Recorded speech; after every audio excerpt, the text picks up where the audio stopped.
Well, it rolls.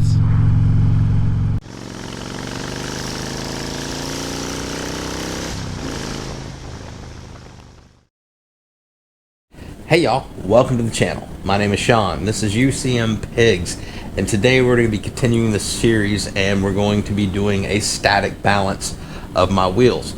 I've already done 2 videos. I'll put links in here on how to mount and how to press new bearings into your wheels. It's a good time to change your bearings out. So today I'm going to be using a static balancer and balancing my wheels. Now before we get started, let me remind you to like, comment, and subscribe. And as always on my channel, if you don't feel like typing words, just leave me an emoji. Let me know you're here. I would greatly appreciate it. So there's a couple tools we're going to be needing. We're going to be needing a static balancer. I'll put a picture in here. I got this one at Harbor Freight. It's right at $49.99. Sometimes you get the 20% off coupon, and it got really good reviews. I was looking at several on Amazon, and really for the price, this one gets great reviews. I know some people may frown on like Harbor Freight tools, but I've had nothing but success with them, so I'm going to continue on. Now there's multiple ways you can balance. I did do a poll on YouTube maybe a couple weeks ago on bead balancing or static balancing, and I got about an 80-20 split in favor of static balancing. However, everyone I spoke to that did a bead balance said they were extremely happy with it, but I did hear some things that I wasn't really crazy about. So I'm not saying bead balancing is bad. If it works for you, that's fantastic. I just basically made my decision on one thing. We've been static balancing tires for years, and pretty good success rate with that. There's basically 3 ways that I know of to balance a tire. You have your bead balance, you have a static balance, and then you have a dynamic balance. That's the machine that spins the wheel real fast and pinpoints where the weight should go. You see that in automobile shops a lot. But a good old static balancer will get the job done 90% of the time. So that's what we're going for. You're also going to need some weights. I'm going to be using, again, some that I got at Harbor Freight. I bought them in the 1/4 ounce increments. That's what's on my tires, so that's what I chose. We're going to need to clean the rim extremely good. I've got some acetone. I'm going to clean all the residue from the old weights off and any road grime that might be on that rim that might hinder these weights from sticking. And then we're going to get this set up on the static balancer, and we're going to do this together for the first time. Okay, so this is our static balancer, or my static balancer from Harbor Freight. There is some assembly required, pretty simple. You just have to put the arms on, and then put the level inside there and put the 4 adjustable feet on there. So you want to start on a nice level surface, and then make sure that your static balancer is level by using the attached level. Make sure the bubble is right dead center and it is stable. So you have a rod, or basically an axle here, that we're going to be sliding the wheel on. These 2 cones that'll grab your bearings. You want to make sure you have equal distance on either side when you put this on the wheel. That way the wheel is as center inside here as possible on top of the bearings. So we're going to go ahead and get this in the wheel. I've already cleaned the wheel, cleaned the whole rim with acetone. So we're ready to receive our new weights as required. And let's go ahead and get this spindle inside the wheel. Okay, so I've got the wheel set up here on the balancer, equal distance from either side. And one other thing I want to mention, I have it filled, the tire filled to 36 PSI. That's what I run my front tire at. Again, the rim is clean. All the stickers are off the tire because, believe it or not, that makes a difference. You want to check your bubble one more time and make sure you're on level. And once you have it up here resting, you're just going to give the wheel a spin. Now, you don't have to go Wheel of Fortune on this thing and let it spin, or you're going to be waiting for a while for it to settle. So what we're going to be doing is we're going to give it a spin and let the tire settle. And what that's telling us is the lowest point down here is the heaviest point of the tire. So what we're going to do from there is we're going to probably check it one more time just to be careful. So I'll give it one more small spin just to make sure it is settling, and this is my heaviest point of the tire. I'm going to come up here and I'm going to mark the top, meaning it's my lightest point, and that's where I'm going to start my weight placement. So let's give this a spin, and we'll come back in a little bit and check on it. So as you can see now, I'm kind of getting some rocking back and forth. We'll let it settle on out. Now it's going to go back the other direction, and it will eventually settle on the low spot.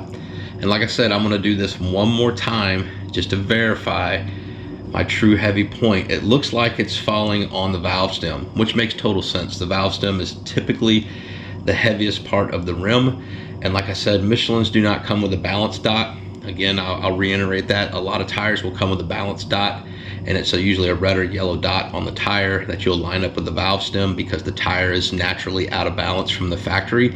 But Michelin says their tires aren't, so are not too out of balance, so they don't even mess with a balance dot. Just put the wheel on it and figure it out. So yeah, we're gonna let it settle. If you look, it is pretty much the valve stems right down there. I'm gonna let it go ahead and settle all the way down and give it another spin just to verify that is my heaviest point. All right, so I've spun the wheel twice, and the heaviest point is just off from my valve stem. My valve stem's actually over here just a little bit. It's more about where this one part of the rim, this one point comes down, is about the heaviest point. So I'm gonna go up here opposite to it, and that's what I'm gonna do. I'm gonna mark my rim right there with a marker. This will come off with some acetone later. This appears to be the heaviest point of this wheel. So this is where I'm going to start my weight placement. So what I'm going to do is, these are 1/4 ounce weights. There were 4 on there before.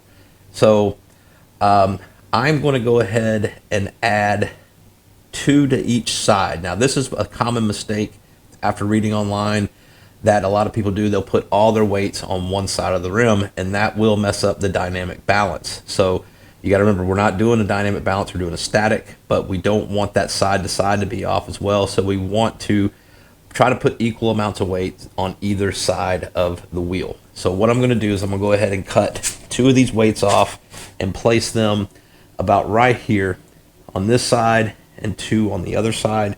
We're not going to pull all the tape off the back. I'm just going to pull it back a little bit just to stick it in place temporarily, just to get the weight on there. And then if we're good, we can peel the rest off and permanently put the weights on. All right, so now that I've got weights temporarily on the wheel, I'm going to take this wheel and I'm going to bring it down here 90 degrees and see if it'll stay. Then I'm going to watch for rise or fall, and that'll tell me if I need to add weight or take away weight. Of course, if it continues to fall, that means it's too heavy. I'll need to remove some weight. If it's too light and it starts to rise, that means I'll need to add some weight.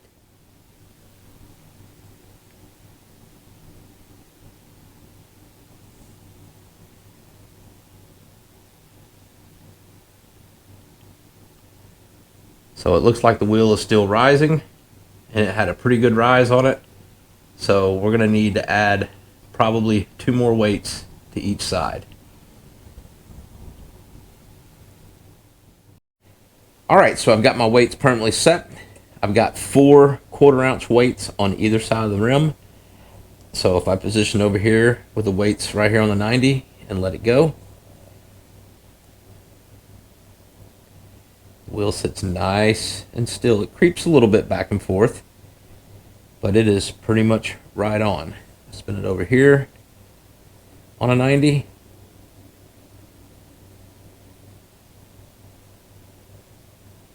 We're good to go. All right, y'all, so we are about a week after I did all the work on my 2016 Ultra Classic. Putting new tires on the bike, did the bearings and mounted the tires back up. Did a static balance of the tires also before I mounted them back up, and everything seems to be working just great. I even put new brake pads on while I had everything apart. It was just a good time to do it, and they needed it. And I have my annual state inspection due, so I just wanted to close the video out on the bike. Like I said, it's been about a week, and I've had it up to highway speeds. I've ran it all the way up to about 90 miles an hour, different speeds, held it for a little while, so forth, so on, and no vibration. The tires seem to be balanced perfectly. So I'm pleased with it. The little static balancer from Harbor Freight did exactly what I wanted to do.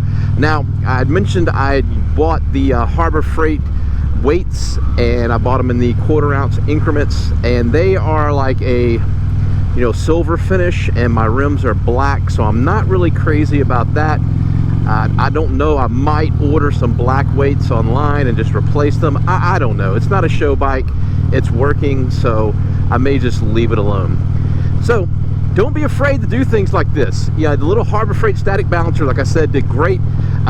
Pretty easy project. I mean, it took me several days. I kind of took my time. I had a couple hiccups with the bearings and whatnot, but all in all, it was a huge success. And honestly, I think now that I've purchased the tools, I might continue to do this. It wasn't too bad. Now that I know what I'm doing, I think I can knock it out even faster, especially if I'm not recording it. So I hope you guys found it informative, and until we talk again, you guys be careful, you guys be safe, always keep your shiny side up, and we'll talk to you next time.